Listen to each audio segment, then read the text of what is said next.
Assalamu alaikum. I am Dr. Nida Waheed and today I will discuss the training for the female athlete, children and special population. This is the chapter that is the part of exercise physiology lecture series. In this chapter we will discuss what is female athlete triad. यानी कि जितने भी athletes हैं जो training कर रही होती हैं, फीमेल एथलीट्स की बात कर रहे हैं. जब भी नॉर्मली अगर हम एक्सरसाइज की बात करें तो एक्सरसाइज के फीमेल्स के हार्मोनल सिस्टम पे बहुत ही अच्छे, बहुत ही बेनिफिशियल बेनिफिट्स हैं. लेकिन जब हम फीमेल एथलीट्स की बात करते हैं तो विगरस ट्रेनिंग करती हैं, तो विगरस ट्रेनिंग के नतीजे में यानी बहुत सख्त ट्रेनिंग के नतीजे में क्या होता है, कुछ फैक्टर्स, उसके कुछ साइड इफ़ेक्ट्स होते हैं. वो कौन कौन से साइड इफ़ेक्ट्स हैं उनको हम डिस्कस कर लेते हैं. उन साइड इफ़ेक्ट्स में सबसे नंबर 1 है फीमेल एथलीट ट्रायड. अब वो क्या होता है, अगर हम देखें मेल्स फीमेल्स में ट्रेनिंग रिस्पांस कैसा होता है तो देखा जाए तो फीमेल्स में भी वैसा रिस्पांस होता है जैसा कि मेल्स में रिस्पांस होते हैं. लेकिन जो डिफरेंस किस बेसिस पे आता है, मेंस्ट्रुअल साइकिल की बेसिस पे. एक तो हम आपको पता है मेंस्ट्रुअल साइकिल के डिफरेंट फेजेस होते हैं, तो लिटिल फेज में थर्मल रेगुलेशन जो है वो इम्पेयर्ड हो जाती है. बाकी जो मेन कंसर्न्स है फीमेल एथलीट्स के, जो अब एक्सरसाइज कर रही होती हैं, तो एक्सरसाइज एंड मेंस्ट्रुअल साइकिल में डिफरेंस आ रहा होता है, जिसकी बेसिस पे क्या होता है, रीज़न क्यों आ रहा होता है. एक तो ईटिंग डिसऑर्डर, दूसरा ये कि बोन मिनरल डेंसिटी वो लॉस हो रही होती है, और तीसरा हम करते हैं एक्सरसाइज ड्यूरिंग प्रेगनेंसी. ये कुछ फैक्टर्स हैं जिन पे हम बात करेंगे. तो एमेनोरिया की बात करें, basically cessation of menstruation is called amenorrhoea. इसके डिफरेंट फैक्टर्स हो सकते हैं. फैक्टर्स कौन कौन से हो सकते हैं, it can be amount of training, psychological stress and body composition. Amenorrhoea की जब हम डेफिनेशन देखें तो basically less than 4 periods per year is called amenorrhoea. अगर हम एमेनोरिया की बात करें तो बैले डांसर और रनर्स में बहुत ज़्यादा कॉमन है, और इसके साथ साथ स्विमर्स और साइक्लिस्ट में भी रिपोर्ट हुआ है, लेकिन उसके इंसिडेंस कम है. तो अगर हम जनरल पॉपुलेशन की बात करें तो जनरल पॉपुलेशन में ना होने के बराबर इसकी इंसिडेंस है, डैट इज़ 3%. और डिस्टेंस रनर में देखें तो डैट इज़ 24%, यानी एमेनोरिया डिस्टेंस रनर में 24% ज़्यादा है as compare to normal population. Training and menstruation, जब भी ऐसा कुछ खास नहीं है कि जब भी आप कि आपकी कोई रीज़न नहीं है कि आप कोई ट्रेनिंग अपनी लिमिट कर लें, कुछ एहतियात करें, कोई इस तरह की कोई चीज़ नहीं है कि आपको कोई भी गाइडलाइंस नहीं है. इससे कोई फ़र्क नहीं पड़ता कि आपकी किस तरह की आपको जो फिजियोलॉजिकल फिनोमेना है वो हार्मोनल लेवल किस तरह के, आप हर पेज में आप जो है एक्सरसाइज आप कर सकते हैं. इससे परफॉर्मेंस पे आपकी कोई इम्पैक्ट नहीं पड़ रहा है. डिस्मेनोरिया की हम बात करें, dysmenorrhoea basically it's a painful menstruation. ये किस वजह से हो सकता है, जब भी ट्रेनिंग कर रहे हो तो ट्रेनिंग की वजह से डिस्कम्फर्ट हो सकता है, इसके अलावा कोई और रीज़न नहीं है. पेनफुल मेंस्ट्रुएशन होता किस वजह से, बेसिकली एक आपके पास होता है एक नेचुरली अकरिंग फैटी एसिड होता है जिसको हम कहते हैं प्रोस्टाग्लैंडिन्स. बेसिकली ये होता है जो कि डिस्मेनोरिया का रीज़न होता है एथलीट्स में भी और नॉन एथलीट्स में भी. प्रोस्टाग्लैंडिन्स की हम बात करें तो जो मेंस्ट्रुएशन साइकिल के जो जैसे पहले ही क्या होता है कि ये इसकी जो रिलीज़ है वो स्टार्ट हो जाती है. जैसे इसकी रिलीज स्टार्ट होती है तो ये क्या करता है, आपके जो यूट्रस के जो स्मूथ मसल्स है उसकी कॉन्ट्रैक्शन करवाता है. जैसे स्मूथ मसल्स की कॉन्ट्रैक्शन होती है तो वहाँ पे इस्कीमिया हो जाता है, यानी ब्लड फ्लो रिड्यूस हो जाता है, और जो जाके क्या करता है, पेन करता है, पेन के साथ साथ डिस्कम्फर्ट करता है. और ये जो है मेंसेस के 2 से 3 दिन तक ये कंटिन्यू रहता है. जब तक प्रोस्टाग्लैंडिन रिलीज़ होता रहेगा तब तक आपको डिस्कम्फर्ट या डिस्मेनोरिया का इशू उतना ज़्यादा होता है. तो जिसमें ज़्यादा प्रोस्टाग्लैंडिन रिलीज़ हो रहा है उनको ज़्यादा डिस्मेनोरिया का इशू आ रहा होता है. तो इसके लिए ट्रीटमेंट आपके पास क्या है, एंटी प्रोस्टाग्लैंडिन ड्रग्स हैं. Incidence of amenorrhoea in athletes देखें तो आप चार्ट में आप देख सकते हैं जैसे जैसे वीकली ट्रेनिंग और इंसिडेंस जो एक्सरसाइज बढ़ता जा रहा है वैसे जैसे एमेनोरिया का जो इंसिडेंस है वो बढ़ता जा रहा है. जबकि अगर हम वैसे बात करें, वैसे फीमेल्स के लिए एक्सरसाइज करना बहुत ज़्यादा बेनिफिशियल होता है, हार्मोनल सिस्टम पे बहुत ज़्यादा अच्छा इम्पैक्टफुल डालता है. लेकिन जब ट्रेनिंग हद से ज़्यादा हो जाए तो उसके नुकसानदेह, क्योंकि उसमें सिर्फ एक फैक्टर्स नहीं है, सिर्फ ट्रेनिंग नहीं है, आपकी ईटिंग हैबिट्स भी हैं. ईटिंग हैबिट्स बहुत ही ज़्यादा इंपॉर्टेंट है. ईटिंग हैबिट्स कैसे इन्वॉल्व हैं, ईटिंग हमारे पास 2 तरह के ईटिंग डिसऑर्डर्स हैं जिसको हम कहते हैं bulimia nervosa and anorexia nervosa. Female athlete triad basically amenorrhoea, eating disorder and bone mineral loss पे कंसिस्ट होता है.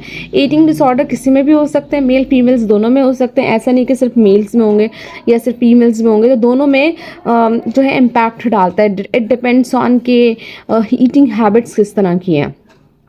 एनोरेक्सिया नर्वोसा की बात की जाए तो इसमें क्या आता है कि दोनों का यही रीज़न है, दोनों में एक इंसान को पतला होना है, वज़न कम करना है। तो एनोरेक्सिया नर्वोसा में क्या होता है कि आप सारा दिन कुछ नहीं खाते हैं, आपको लगता है कि आपको वज़न बढ़ जाएगा, तो आप अपने आप को स्टारवेशन की मोड में फेज़ में रखते हैं, जिसकी बेसिस पे क्या होता है कि आपको भूख लगना भी बंद हो जाती है।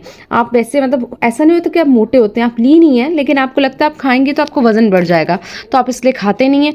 तो ये डिज़ीज़ हम इसमें किसी को हो जाए तो हम उसको एनोरेक्सिया नर्वोसा कहते हैं। बुलीमिया में हम देखें तो बुलीमिया में क्या हो रहा होता है कि ओवर ईटिंग यानी कि बिंज ईटिंग कॉमन होती है। क्या करते हैं कि ये मतलब ये जो डिसऑर्डर्स हैं ये आम कॉमन पीपल में भी हो सकते हैं, इसका कोई लिंक नहीं कि सिर्फ एथलीट में होंगे। जो ईटिंग डिसऑर्डर्स की मैं बात कर रही हूँ, फीमेल एथलीट ट्रायड जो है वो जो है जो स्पोर्ट्स में पार्टिसिपेट कर रही हैं वो उनको होगा, लेकिन ईटिंग डिसऑर्डर किसी को भी हो सकता है। अच्छा, बुलीमिया की हम बात कर रहे थे, ओवर ईटिंग करेंगे, बिंज ईटिंग करेंगे।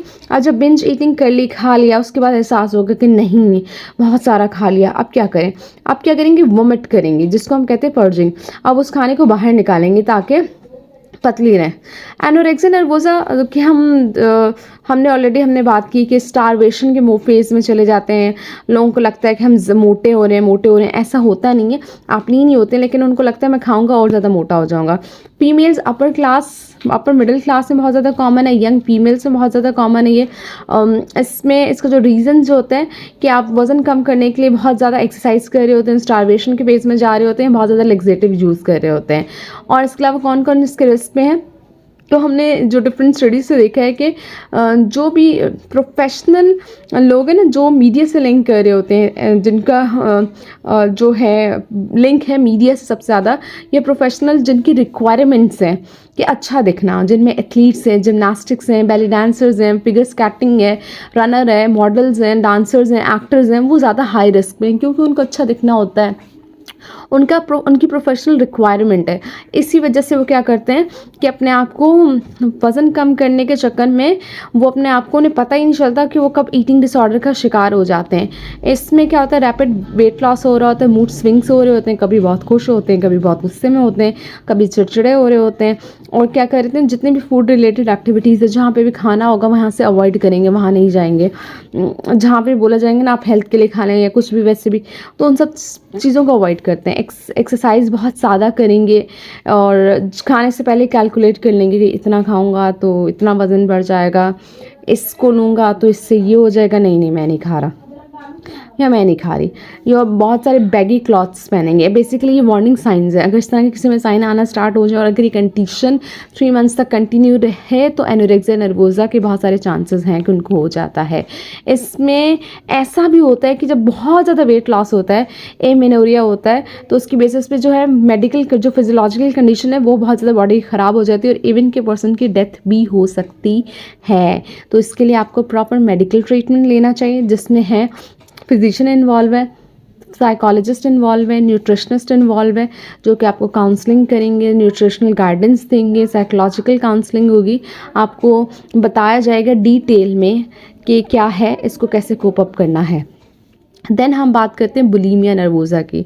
जैसे मैंने आपको बताया कि ओवर ईटिंग करेंगे, बिंज ईटिंग करेंगे और उसके बाद वोमिट करके बाहर निकाल देंगे। ऐसे लगेगा कि बहुत, पहले दिल चाहेगा चलो पहले कुछ नहीं खाएंगे, फिर एक साथ बैठ के बहुत सारा खा लेंगे। खाने के बाद एहसास होगा मैंने तो बहुत खा लिया, अब क्या करूँ?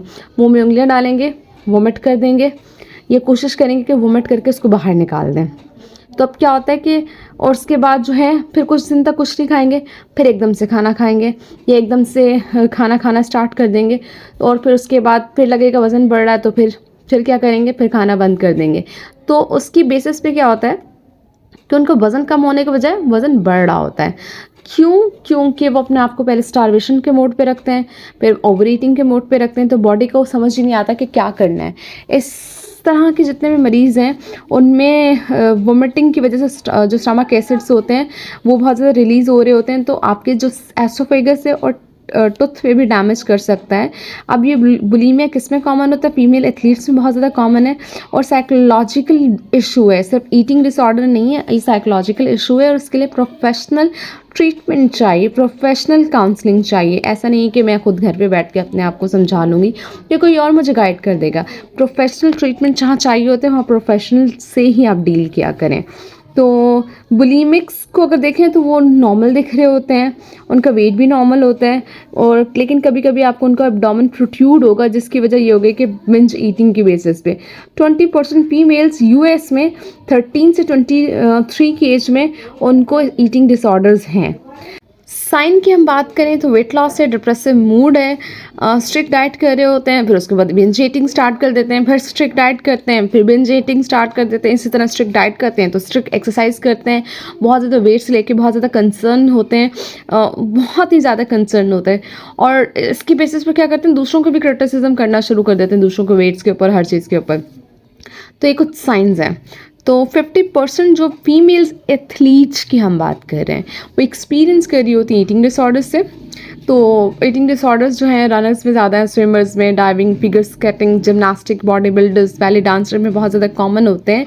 लेकिन ईटिंग डिसऑर्डर्स सिर्फ एथलीट्स में कॉमन नहीं होते, नॉर्मल आम कॉमन पीपल में भी बहुत ज़्यादा कॉमन होते हैं। इसमें मोस्टली यंग एज की गर्ल्स आ रही हैं और वो जिनकी प्रोफेशनल रिक्वायरमेंट है अच्छा दिखना। इसको कोप अप कैसे किया जा सकता है? आप एक्सरसाइज प्रॉपर करें और अपना डाइट का ध्यान रखें, आप कोप अप कर सकते हैं। बाकी एक्सपोर्ट ट्रीटमेंट ज़रूर रिक्वायर्ड होता है।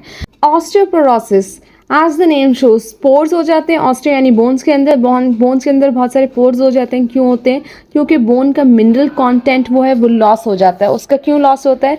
कोई भी ईस्ट्रोजन डेफिशिएंसी हो सकती है। ईस्ट्रोजन डेफिशिएंसी क्यों होती है? एमेनोरिया की वजह से होती है, और दूसरे ईटिंग डिसऑर्डर्स की वजह से। जब आप कैल्शियम के इनटेक कम करते हैं तो ऑटोमेटिकली ईटिंग डिसऑर्डर हो जाते हैं। आप कैल्शियम डाइट में नहीं ले रहे तो इसकी वजह से भी क्या होता है कि बोन से जो मिनरल कंटेंट है वो लॉस होना स्टार्ट हो जाता है। तो जब बोन से मिनरल कंटेंट लॉस होना स्टार्ट हो जाएगा तो ऑटोमेटिकली ऑस्टियोपोरोसिस की तरफ आपकी बॉडी जा रही है। बोन लॉस की हम बात की जाए तो एमेनोरिया की वजह से भी होता है, और आप इम्प्रॉपर कैल्शियम इनटेक ले रहे हैं, तो इस वजह से दोनों रीजंस हैं जो कॉज कर रहे हैं बोन लॉस को, ऑस्टियोपोरोसिस की तरफ लेके जा रहे हैं। इसके अलावा जो है हम देखें ट्रीटमेंट क्या है कि आप ईस्ट्रोजन डेफिशिएंसी लें, जो ट्रीटमेंट है उसके लिए प्रॉपर ट्रीटमेंट लें, आप अपना कैल्शियम लेवल जो है उसको ठीक करें, ईस्ट्रोजन डेफिशिएंसी को करेक्ट करें, कैल्शियम इनटेक को बढ़ाएं, और ऑटोमेटिकली आपको जो भी मेडिकल सीख चाहिए, मेडिकल हेल्प चाहिए वहाँ लें। 40 में आप देंगे, 60 में देखें और 65 70 में देखें तो बोन्स कितनी पोरस हो रही है, बेसिकली बोन वीक हो रही है। तो समरी में हम देखें तो बेसिकली एमेनोरिया किस में कॉमन है? डिस्टेंस रनर और बैले डांसर में बहुत ज़्यादा कॉमन है as compare to other sports. और एमेनोरिया बेसिकली कॉज हो रहा है क्योंकि जब बहुत ज़्यादा आप ओवर ट्रेनिंग कर रहे हैं और स्ट्रेस की बेसिस की वजह से हो रहा है, और एमेनोरिया और ईटिंग डिसऑर्डर्स हो रहे हैं। ईटिंग डिसऑर्डर, एमेनोरिया दोनों क्या कॉज कर रहे हैं? ऑस्टियोपोरोसिस कॉज कर रहे हैं, और जो तीनों मिलकर क्या कर रहे हैं? फीमेल एथलीट ट्राइड कॉज हो रहा है। तो अगर कोई भी एथलीट इस तरह के एक्सपीरियंस कर रहा है तो उसको चाहिए कि वो प्रॉपर मेडिकल ट्रीटमेंट लें। और इसके साथ साथ डिस्मेनोरिया भी बहुत ज़्यादा कॉमन होता है, तो डिस्मेनोरिया के लिए भी ट्रीटमेंट लेने की ज़रूरत है।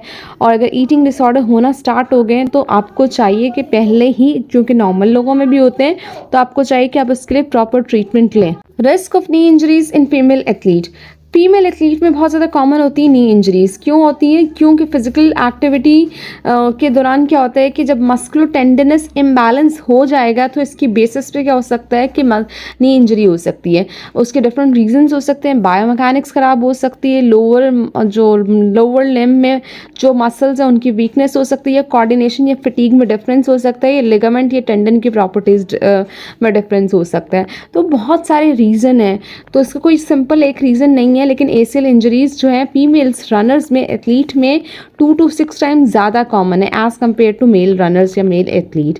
नॉन कॉन्टैक्ट की बेसिस पे भी हाई रिस्क हो सकता है, या एक्सेलरेशन या डिसलेरेशन फोर्स, यानी जब भी आप कोई भी स्पोर्ट्स खेल रहे होते हैं तो आपकी जो डिसलेरेशन पावर होती है, लैंडिंग टेक्निक होती है, वो प्रॉपर होनी चाहिए। अब अगर लैंडिंग टेक्निक प्रॉपर ना हो तो उसकी बेसिस पे क्या होता है कि आपको नी इंजरी बहुत ज़्यादा कॉमन हो जाती है। तो टीन से अर्ली 20s में बहुत ज़्यादा कॉमन देखी गई है, और इसकी बेसिस पे कॉन्ट्रालैटरल एसीएल इंजरी भी कॉमन हो जाती है। प्रेगनेंसी की हम बात करें, हमने जो exercise for special population chapter में हमने प्रेगनेंसी से रिलेटेड एक्सरसाइज को बहुत डिटेल में डिस्कस किया है। आप जाके उस चैप्टर में भी देख सकते हैं, उसकी रिकॉर्डिंग होगी, आप उसको जाके आप उसमें देख लें। उसमें हमने बहुत डिटेल में डिस्कस किया है कि एक्सरसाइज फीमेल्स को क्यों करनी चाहिए during pregnancy. Basically it's normal physiological phenomena. जब भी आपका हम इसकी बात करें कि अगर आप एक्सरसाइज करते हैं तो आपकी कंडीशन बहुत ज़्यादा बेहतर रहती है, और अगर आप एक्सरसाइज नहीं करते हैं तो आपको बहुत सारे इश्यूज़ हो सकते हैं। अमेरिकन गाइडलाइंस के मुताबिक हर प्रेग्नेंट वुमेन्स को 30 मिनट्स पर डे एक्सरसाइज करनी चाहिए, और इंटेंसिटी बहुत ज़्यादा हाई नहीं होनी चाहिए, इंटेंसिटी लो टू मॉडरेट हो सकती है। तो वॉक से स्टार्ट कर सकते हैं, तो लो इंटेंसिटी से स्टार्ट करें, सेफ रहेंगी, और रेगुलर फिजिकल एक्टिविटी में इन्वॉल्व होना है। तो जितना एक्सरसाइज करेंगी उतना ज़्यादा जो है पीटस के लिए भी बहुत ज़्यादा अच्छा रहेगा। बस ट्रेनिंग के दौरान ये बात का ध्यान ज़्यादा रखना चाहिए कि बॉडी कोर टेम्परेचर जो है, यानी बॉडी के जो इंटरनल टेम्परेचर 15 सेंटीग्रेड से ज़्यादा रेज ना हो, तो जो हाइपरथर्मिया ना हो जाए बॉडी में। बस ये ध्यान रखना बहुत ही ज़्यादा ज़रूरी है। एक्वेटिक एक्सरसाइज भी कर सकती हैं, ठीक है। लॉन्ग ड्यूरेशन और हाई इंटेंसिटी एक्सरसाइज को सिर्फ अवॉइड करना है, ठीक है। स्कूबा डाइविंग एक्सरसाइज जो होती है ना, स्कूबा डाइविंग, वो प्रेगनेंसी में नहीं करनी चाहिए, लेकिन एक्वेटिक एक्सरसाइजेस यानी वाटर एक्सरसाइजेस बहुत ज़्यादा बेनिफिशियल होती हैं, तो वाटर एक्सरसाइजेस कर सकती हैं। Sports conditioning for children. Sports conditioning for children की बात कीजिए तो कार्डियोपल्मोनरी सिस्टम, आप सबको पता है कि VO2 मैक्स, जहाँ कार्डियोपल्मोनरी सिस्टम की बात आएगी, एक्सरसाइज की बात आएगी, वहाँ VO2 मैक्स आएगा। तो VO2 मैक्स को बेहतर बनाने के लिए एक्सरसाइज करना बहुत ही ज़्यादा ज़रूरी है। और बच्चों की जब भी हम बात करें तो मस्कुलोस्केलेटल सिस्टम यानी उनकी ग्रोथ के लिए बहुत ही ज़्यादा ज़रूरी है कि उनको एक्सरसाइज करवाई जाए। जितना बच्चे एक्सरसाइज में पार्टिसिपेट करते हैं, स्पोर्ट्स में पार्टिसिपेट करते हैं, उनकी ग्रोथ उतनी प्रॉपर होती है। लेकिन एक्सरसाइज के दौरान आपको इस चीज़ का ध्यान रखना है कि उनकी जो आर्टिकुलर कार्टिलेज या एपिफाइजल ग्रोथ प्लेट है वो डैमेज ना हो। So you have to be very careful when you are instructing the exercise to the children. Summary में बस जो हमने ऑलरेडी डिस्कस कर लिया ये वही डिटेल लिखी हुई है। देन हम बात करते हैं डायबिटीज़ की। डायबिटीज़ का भी हमने डिटेल में डिस्कस कर लिया जो exercise for special population chapter में, कि टाइप 1 और डायबिटीज़ और टाइप 2 डायबिटीज़ क्या होता है, टाइप 1 में आप क्या करवा सकते हैं और टाइप 2 में आप क्या करवा सकते हैं। टाइप 1 में बस आपको ये ध्यान रखना होता है कि आपके पेशेंट को हाइपोग्लाइसीमिया नहीं होना चाहिए ड्यूरिंग एक्सरसाइज, और टाइप 2 में भी आपको इस चीज़ का बहुत ज़्यादा ध्यान रखना है कि आपके पेशेंट को उस टाइम एक्सरसाइज करवानी है कि उनको हाइपो या हाइपरग्लाइसीमिया का इशू ना हो। एस्थमेटिक्स की हम बात की जाए, ये भी हम ऑलरेडी डिस्कस कर चुके हैं। आप वो जो मेरी वीडियो है वो ज़रूर जाके देखें, तो आपके लिए बहुत ज़्यादा हेल्पफुल रहेगी। हर स्पोर्ट्स में पार्टिसिपेट कर सकते हैं एक्सेप्ट स्कूबा डाइविंग है। तो लेकिन जिन लोगों को जो एक्सरसाइज इंड्यूस एस्थमा नहीं होता है, ब्रोंकोस्पैज्म नहीं होता है, तो वो स्कूबा डाइविंग कर सकते हैं अगर उनको ब्रोंकोस्पैज्म नहीं हो रहा है स्कूबा डाइविंग के दौरान। लेकिन कोशिश ये करें कि स्कूबा डाइविंग से ज़रा ना ही करें, क्योंकि उसमें आपको क्या करना पड़ता है, आपको एहतियात करनी पड़ेगी। पेशेंट को, जो भी पर्सन है, उसको अंडर ऑब्जर्वेशन रहना पड़ेगा। तो डाइविंग से जो ब्रोंकोस्पैज्म होने के चांसेस ज़्यादा बढ़ जाते हैं। एपिलेप्सी एंड फिजिकल ट्रेनिंग देखें तो एपिलेप्सी बेसिकली सीजर्स होते हैं। तो जब भी इस तरह के पेशेंट को हम ट्रेनिंग करवाते हैं तो हम case to case according to the history, according to the condition हम देख लेते हैं कि हम उन्हें कैसे एक्सरसाइज करवानी है, और हम इस चीज़ का ध्यान रखते हैं कि ड्यूरिंग एक्सरसाइज उनको कोई भी हेड इंजरी या उस तरह ना हो जाए कि वो सीजर आना स्टार्ट हो जाए।